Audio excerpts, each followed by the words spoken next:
السلام علیکم ورحمۃ اللہ وبرکاتہ۔ اس رات 11:55 پر بستر پر نیم دراز ہوتے ہمیشہ کی طرح عادتاً میں نے اس کے نمبر پر ٹیکسٹ چھوڑا، کیا کر رہی ہو؟ اس میں ایک بات ابھی بھی اچھی تھی، وہ انتظار نہیں کرواتی تھی۔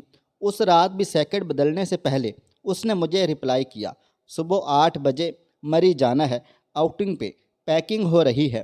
پھر 2-3 ٹیکسٹ کے بعد رابطہ ہمیشہ کی طرح منقطع ہو گیا اور میں مری کے پوائنٹس گوگل پہ سرچ کرنے لگا۔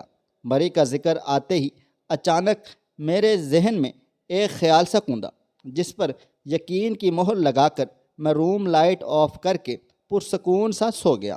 صبح 4 بجے میری آنکھ کھلی تو میں نے فریش ہونے کے بعد ایک ہینڈ بیگ تیار کیا اور خود کی آئینے میں فائنل لک دیکھی۔ ڈارک بلو جینز پر ریڈ شرٹ کے ساتھ براؤن جیکٹ پہنے میں بالکل ریڈی تھا۔ جتنا وقت اسے اپنے شہر سے مری پہنچنے میں لگتا، مجھے اپنے شہر سے اس وقت کا دگنا زیادہ فاصلہ طے کرنا تھا، اس لیے میں نے 4 بجے کا انتخاب کیا۔ مری جانے کے لیے میں نے اپنی بلیک پیجارو کا انتخاب کیا۔ جس وقت میں مری پہنچا دن کے 10:30 بج رہے تھے۔ پیجارو سے نکلا تو مجھے مری کی برف زار پہاڑیوں کے ساتھ یک بستہ ہواؤں نے ویلکم کیا، گو کہ میں جانتا تھا اب تک وہ مری پہنچ چکی ہوگی۔ تصدیق کے لیے میں نے اس کے نمبر پر اپنا پیغام بھیجا، اور پہنچ گئے تسی مری؟ وہی فوراً سے رپلائی آیا، الحمدللہ۔ میں اسے بتا سکتا تھا کہ میں اس وقت مری اسے دیکھنے آیا ہوں، مگر میں نے سوچا اسے ڈھونڈ کر سرپرائز کروں گا اور پھر اس کی آنکھوں میں ان فیلنگز کو دیکھوں گا جسے وہ لفظوں سے کور کر لیتی تھی۔ 2 گھنٹے برف کی دبیز تہوں پر چلتے اسے ڈھونڈتے، ٹانگیں اب شل ہونے کو تھیں۔ ایک چیز مس ہوئی مجھ سے، میں اس سے یہ پوچھنا بھول گیا تھا کہ اس کا ظہری حلیہ کیسا ہوگا۔ اب مجھے ندیدوں کی طرح ہر اس لڑکی کو دیکھنا تھا جو ابایا میں موجود تھی۔ ان 10 سالوں میں اتنا تو میں جان گیا تھا کہ وہ مری آنے کے لیے بھی ابایا کا انتخاب ہی کرے گی۔ میں مزید کچھ گھنٹے اسے ڈھونڈنے میں لگا سکتا تھا، مگر اگر یہ میں کر گزرتا تو بے وقوفی ہوتی۔ میری زندگی ہمیں بار بار موقع نہیں دیتی کہ ہم اپنی سانسیں اکٹھی کر سکیں۔ میں نے اسے اچانک سے سرپرائز کرنے کے اپنے ارادوں پر مٹی ڈالی اور اس کے نمبر پر ٹیکسٹ کیا، مجھے مری کی وہ لوکیشن سینڈ کرو جہاں تم اس وقت کھڑی ہو۔ وہی جھٹ سے رپلائی آیا، بس کچھ گھنٹے ڈھونڈنے پہ تھک گئے ہو۔ میں چونکا، مگر اگلا ٹیکسٹ مجھے برف کی طرح جما گیا، ڈارک بلو جینز پہ ریڈ شرٹ کے ساتھ براؤن جیکٹ، تمہاری نمونوں جیسی ڈریسنگ بدلی نہیں؟ اور میں پاگل ہی تو ہوا تھا، اٹھا تھا۔ آخر کیا تھا اس لڑکی میں؟ ہر بار اللہ کے سامنے مجھ سے پہلے پہنچ جاتی تھی۔ میں نے ڈولتی سانسوں کے ساتھ گرتی برف کی اوٹ سے اپنے چاروں سمت دیوانوں کی طرح دیکھا۔ سفید برف پر رنگ برنگے انسانوں کے جھرمٹ، ایسے جیسے کسی آرٹ گیلری میں لٹکی ہوئی کوئی پینٹنگ۔ اس بھیڑ میں اسے کیسے تلاشتا میں، مگر اسی بھیڑ سے اس نے بھی تو مجھے ڈھونڈ لیا تھا۔ تو کیا میری چاہت ابھی بھی اس کی چاہت سے آگے نہیں بڑھ پائی تھی؟ سورج مری کے پہاڑوں پر آنے سے معذرت کر چکا تھا۔ ایک چاند تھا جو دھڑلے سے نکلتا تھا، اور مجھے بس چاند کے آنے کا ہی ڈر تھا۔ مجھے اس چاند کے آنے سے پہلے اسے ڈھونڈنا تھا، ورنہ ممکن تھا کالی رات کے سیاہ گھور اندھیرے سے میری قسمت میں لکھ دیے جاتے۔ میں نے ہار مانی اور سیل فون پر پڑی برف کی بالز کو جھاڑ کر نیکسٹ ٹائپ کیا۔ میں نے آج بھی کئی بار کی طرح اس کی منت کی، رحم کرو مجھ پر، مجھے دکھائی دو۔ شاید وہ کھلکھلائی تھی جس کی گواہی آسمان سے گرتی بارش کی ننھی سی بوند نے دی تھی۔ ارے دیکھو تو، ہادی نواب زادہ ایک فقیرن سے رحم کی التجا کر رہا ہے۔ اس طنز پر اذیت کی چھری نے میرے وجود کو کاٹا تو میری آنکھوں میں نمی تیرنے لگی۔ آنکھیں بند کر کے میں نے اس نمی کو حلق تک پہنچایا اور اس بار اس کے سامنے برسوں پہلے جیسا رویہ اختیار کیا، نہیں بتانا تو مت بتاؤ، مگر پھر اس کے بعد اسی برف تلے میری قبر بنا کر واپس جانا۔ میری دھمکی کارگر تو ثابت ہوئی، مگر بدگمانیاں اپنی جگہ موجود تھیں۔ لاہور کے شاہی قلعے میں بنی میری محبت کی قبر کا یہ حق ہے کہ مری کی سفید برف بھی ایک قبر چاہتی ہے۔ وہ بے رحم نہیں تھی، اسے میں نے بنایا تھا۔ میں نے اس کے تلخ لفظوں کا اثر زائل کرنے کو آنکھیں بند کی کہ اس خوشبو نے میری سانسوں پہ حملہ کیا۔ انٹرنل لو، مجھے یاد ہے اس نے بتایا تھا کہ وہ یہ خوشبو استعمال کرتی ہے۔ اس نے کہا تھا، پتہ ہے ہادی، پہلے میں انٹرنل لو استعمال کرتی ہوں اور آج میں ڈبل ڈائمنڈ خرید کر لائی ہوں۔ میں ان دونوں خوشبوؤں کو ملا کر یوز کروں گی تاکہ میری اور تمہاری خوشبو ایک ہو سکے۔ ابھی میں خوشبو سے نہیں نکل پایا تھا کہ اس کی آواز نے میری سماعت سے ٹکرائی۔ محبت کے سچے تو خوشبوؤں کو محسوس کر لیتے ہیں ہادی، افسوس تم محبت میں بھی سچے ثابت نہ ہو سکے۔ وہ میری محبت کا مذاق اڑا رہی تھی، اسے حق تھا، وہ وہی کر رہی تھی جو میں نے اس کے ساتھ کیا تھا۔ خوشبو کے بعد آواز نے میری حسیات برف کی طرح جما دی تھیں۔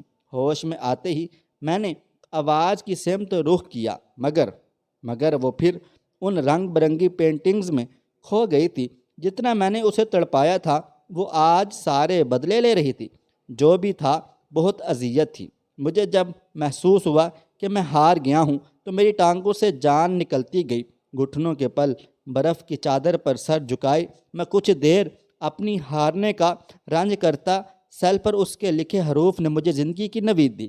پیچھے پلٹ کر دیکھو، رینکنگ پر جھکی واحد لڑکی وہی ہے جو کبھی تمہاری منتظر ہوتی تھی، جس کے تم آج منتظر ہو۔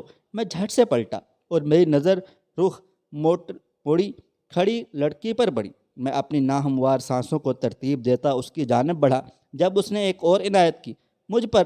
اب وہ رخ میری طرف کیے میری جانب چلتے برف پر پاؤں بناتی جا رہی تھی۔ یک بستہ آنکھوں میں دھندلاہٹ لانے لگی تھی۔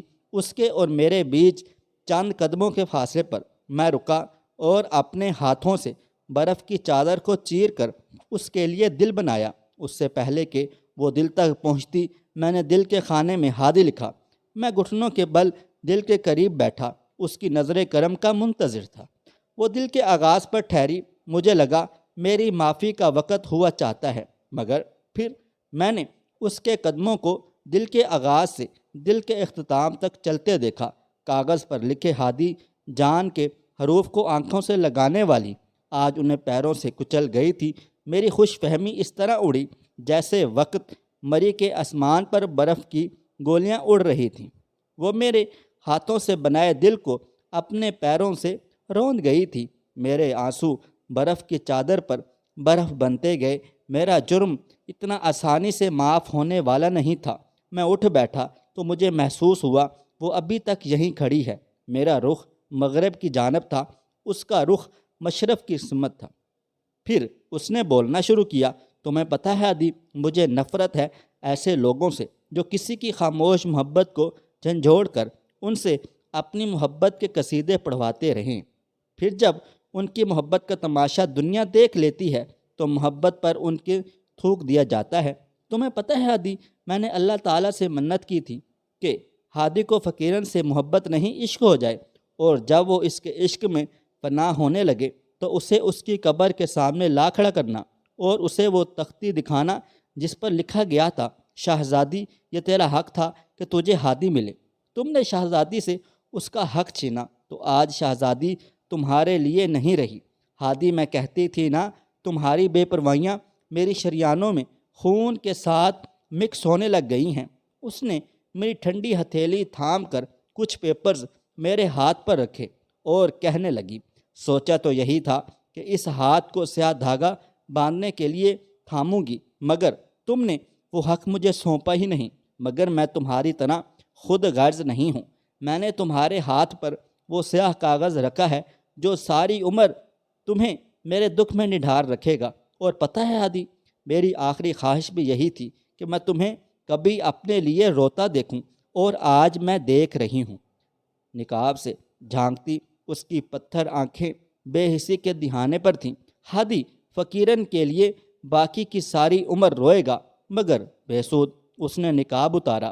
اب وہ مسکرا رہی تھی، مسکراتے مسکراتے پھر وہ رونے لگ گئی۔ وہ سسکیاں جو میں فون پر سن کر اکتا جاتا تھا، آج ایسے میں مجھے اس کی سسکیاں اذیت بن کر ڈسنے لگی تھیں۔ اس نے اپنے ٹھنڈے کپ کپاتے ہاتھوں سے میرے ہاتھ کو تھاما اور ان سے اپنے گالوں پر بہے آنسو پونچھے۔ اور کہنے لگی، میں چاہتی تھی کہ میرے آنسو تمہاری ہتھیلی میں جذب ہوں۔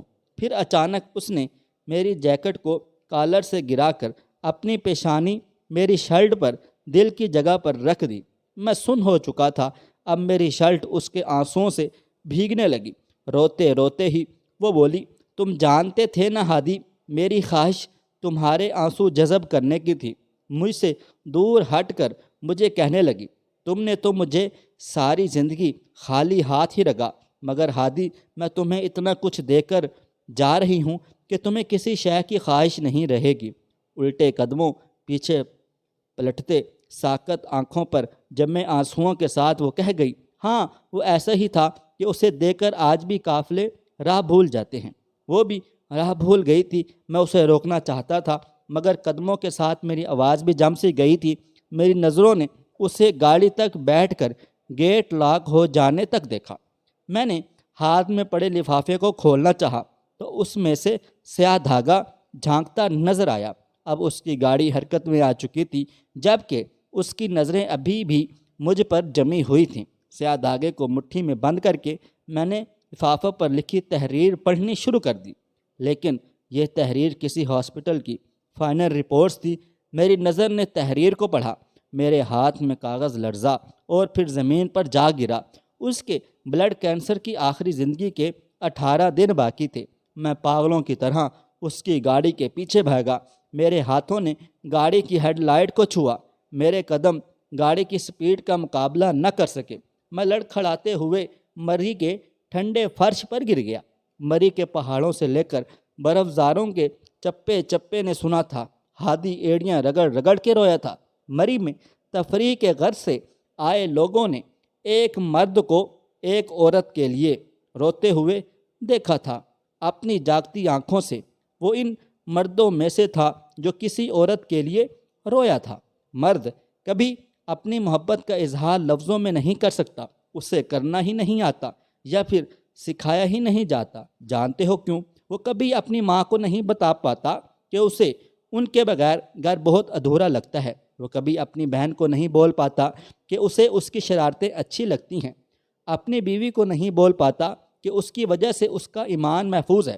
اپنی بیٹی کو نہیں بتا پاتا کہ اس نے کتنی دعائیں کی تھی کہ رب اس کو رحمت سے نواز دے۔ غرض کہ مرد کو لفظی محبت کرنی ہی نہیں آتی، وہ ہمیشہ عملی اور مضبوط محبت کرتا ہے، اور اسی محبت کے اظہار کے لیے وہ اپنی ذات پر ہر تکلیف سہتا ہے کہ اس کی محبتیں محفوظ رہ سکیں۔